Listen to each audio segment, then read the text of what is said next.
Welcome to Alchemical Science. I am Jordan, an open source researcher who mainly investigates science that's either very old, very new, or very esoteric.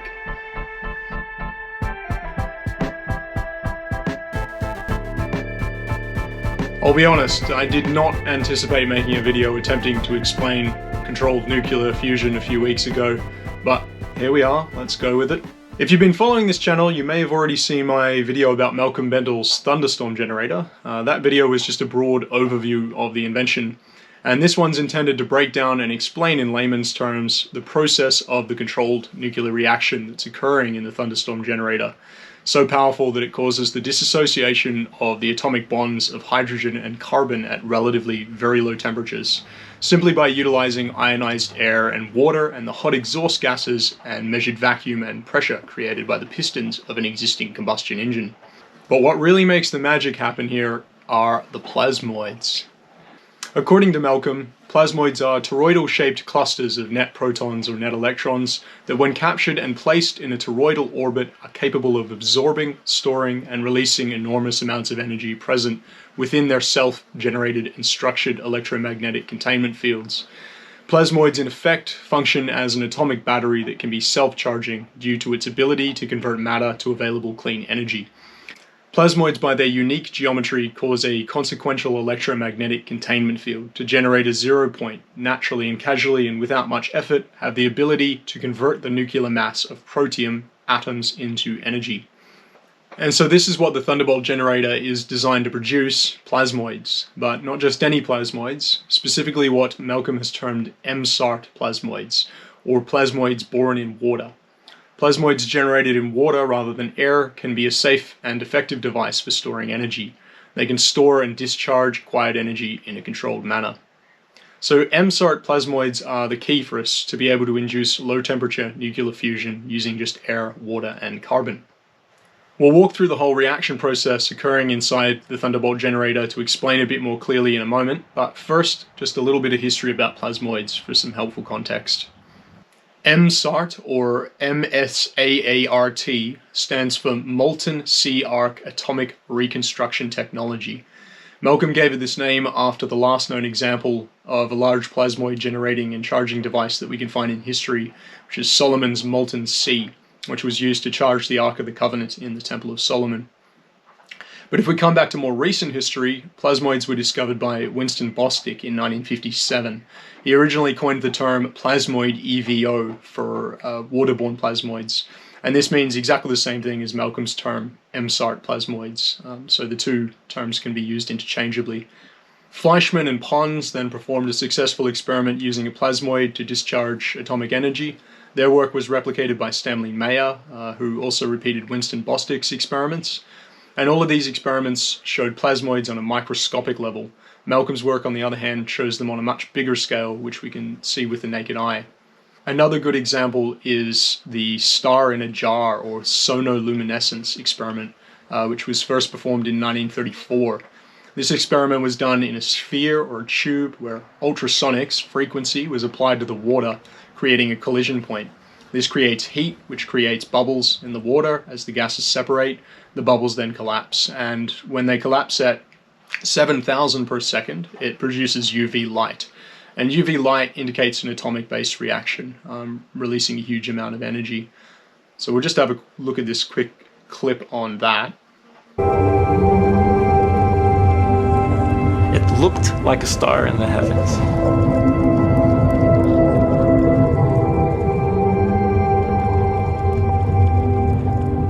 Seth Putterman called it the star in a jar, a tiny spot of bright light contained in a flask of liquid.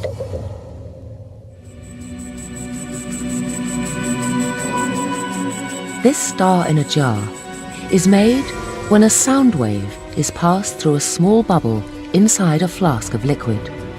And this sound wave makes the bubble do something remarkable. First it expands, then it collapses. And this collapse happens so violently that vapor molecules trapped inside the bubble slam together and heat up so much that the bubble gives off an incredible burst of heat and light, several thousand times a second. giving the appearance of a star.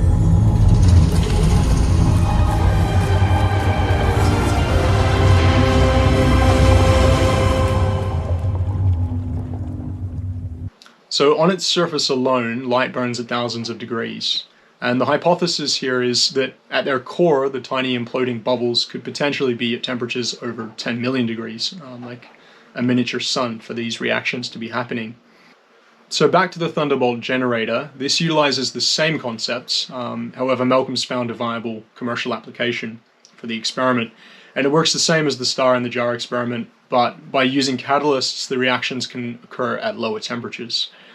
So the Thunderbolt generator, as we've discussed in the last video about it, is an energy scavenging device that can be used as a transition technology to convert our existing combustion engines into hybrid fossil fuel and plasmoid powered power sources which emit no pollution. And the next phases in Malcolm's plans involve a worldwide power plant utilizing plasmoids as the only power source. And the idea is that we can utilize plasmoids in low temperature fusion as a power source for our current technology while we transition to a new industrial revolution and more advanced and appropriate forms of technology based directly on plasmoid fusion power. So the Thunderbolt generator in this case utilizes the pressure and the vacuum of the internal combustion engine's pistons and the waste heat from the exhaust. The MSART plasmoids induce a controlled atomic release process from the hydrogen, or protium, as it can also be called. Protium is the most common isotope of hydrogen, and Malcolm claims that it's the real building block here rather than the group hydrogen. And this allows the water to be used as an atomic fuel. So the fossil fuel is only used to achieve the initial operating temperatures and the vacuum and pressure needed for the reactions to occur. So if we fit the input of the plasmoid generator to the output of the engine's exhaust and the output of the generator back into the carburetor of the engine, then the pistons of the engine act like precise measuring cups, applying equal forces of pressure and vacuum cyclically at high speeds within the chambers of the thunderstorm generator. So during the vacuum phase, air is pulled through the first chamber where it's ionized by a UV light bulb with a wavelength of 100 nanometers. And this pre-ionization with the UV light induces a positive charge in the air gases that's the same frequency as the reaction that will occur in the next step. So the air is then vacuumed through into the second chamber where it's emitted through a porous air stone with holes of around 0.5 micron. And it's pulled up through the water, which partially fills the chamber. And there's also a packing of steel wool that passes through here, which further micronizes and atomizes the bubbly ionized water. So then the tiny ionized or positively charged bubbles are vacuumed up into the top of the plasmoid generation chamber, now also containing some of the gases from the water, and some water vapor will also be pulled up with them to the top of the chamber. So regular water contains dissolved gases, which through diffusion equalize with the gases present in our atmosphere. So the gases that make up water are approximately 79% nitrogen, 20% oxygen, and 1% argon. And this is the point where the plasmoid is generated. The engine's pistons push up again. The pressure and the vacuum are of equal measure as the pistons act like an exact measuring cup. And this precisely inverse application of pressure to the chamber causes the tiny ionized bubbles to implode. So around 7,000 bubbles per second, as we previously mentioned with the star in the jar experiment. And the reason why we need very small bubbles is that larger bubbles would not collapse symmetrically to their center point. So precise symmetrical collapse of the bubbles is the key to forming a self-containing MSART plasmoid. So a bubble has a north and a south pole, and therefore clockwise and counterclockwise spin. The north and the south poles of the bubble can be imploded together symmetrically using the equal amount of pressure to the vacuum that was used to form them, as we mentioned earlier. And this forms the geometry of an infinity 8 symbol or figure 8. So this toroidal geometry manifests a 0 point or gravity well, which then acts as the glue which holds the plasmoid together, using Malcolm's words there. So this toroidal shape uniquely manifests its own discrete electromagnetic or magnetodielectric containment field. It's a self-contained homeostatic system. And an imploded microscopic bubble in the thunderstorm generator is 10 to the power of minus 12 microns in size. When the bubble itself bursts, it leaves behind a stable MSART plasmoid in its self-contained field. And so this is really just employing precise geometry here to make all of this happen. So now that we have our tiny plasmoids, we can use them to facilitate the transmutation or reconstruction of matter by passing it through their 0 point where there is no frequency.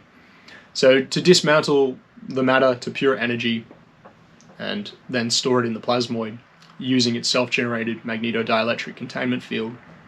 So when the water vapors pass through the 0 point or the dielectric portal of the plasmoid, it causes the separation of hydrogen and oxygen from the water, but it also simultaneously causes the atomic disintegration of hydrogen and oxygen into their component parts.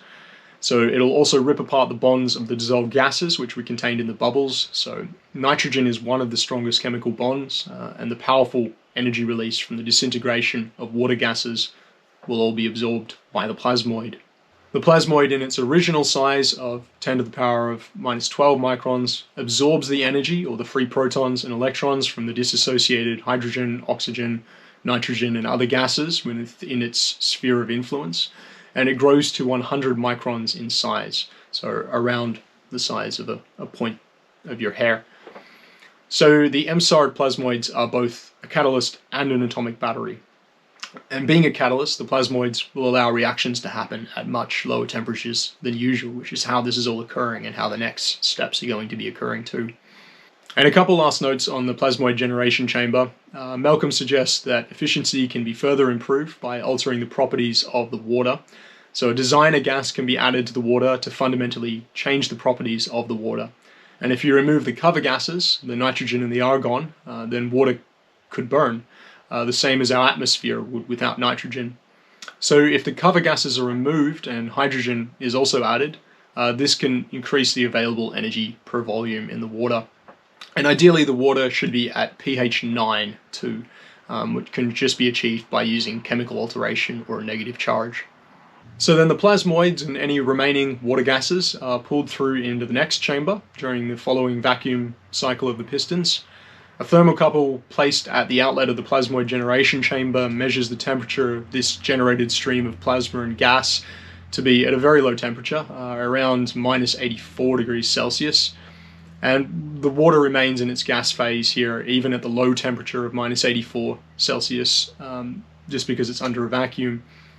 Alright, so then the next chamber is the Thunderbolt generator reaction tube itself, and the tube's designed to be at a certain resonance specification, made either from stainless steel or ideally tungsten, Malcolm says, and it must be 144 inches or an exact octave of this in length.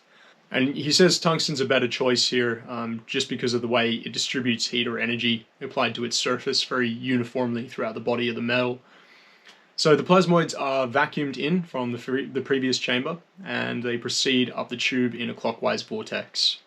Meanwhile, at the other end, the hot exhaust gas is released from the engine in the form of carbon dioxide and carbon monoxide, and it's sent in a counterclockwise spiral into a sphere, which is sized to be optimal for the output of the engine it's being retrofitted to.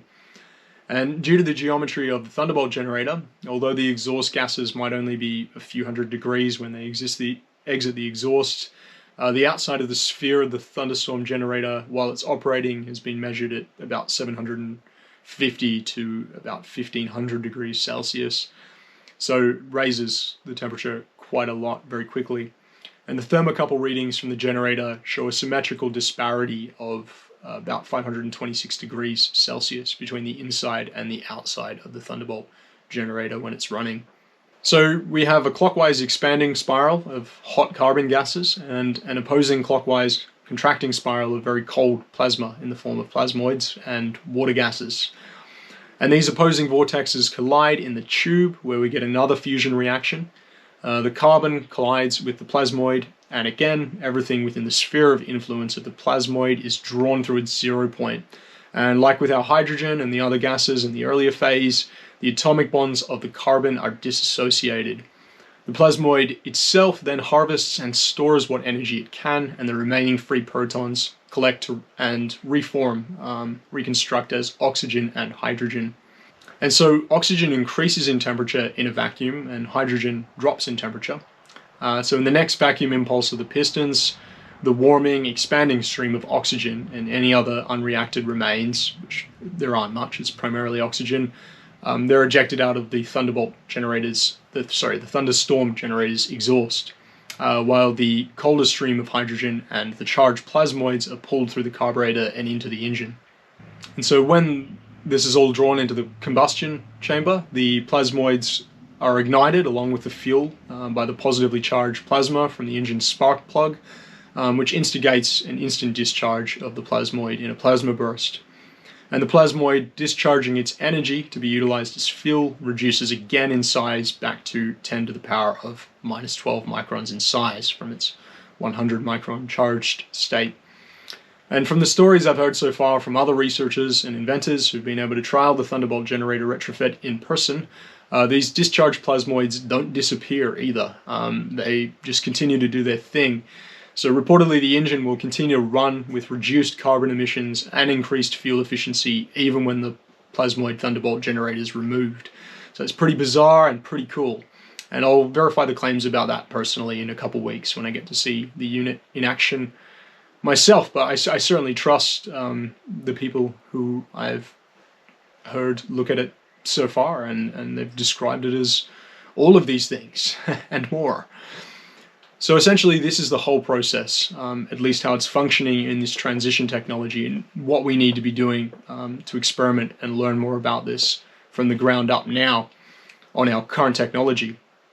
And there's already heaps of information out there from Malcolm himself, including designs, which I've showed you some here for the generator, and fairly detailed explanations on the build and the parts. If you're going to build it yourself, there's still some reverse engineering to do here. You know, the information isn't laid out there and you're in a really easy to understand course or anything, but we are going to see kit sets and we are going to see more information, and you're going to have guys like me going and taking a look at it and trying to strip it down and ask these questions so that the open source community can play around more here as well. So just, you know, hold on or just try and do it yourself from what's out there available already. No one's going to give you the exact answers right now.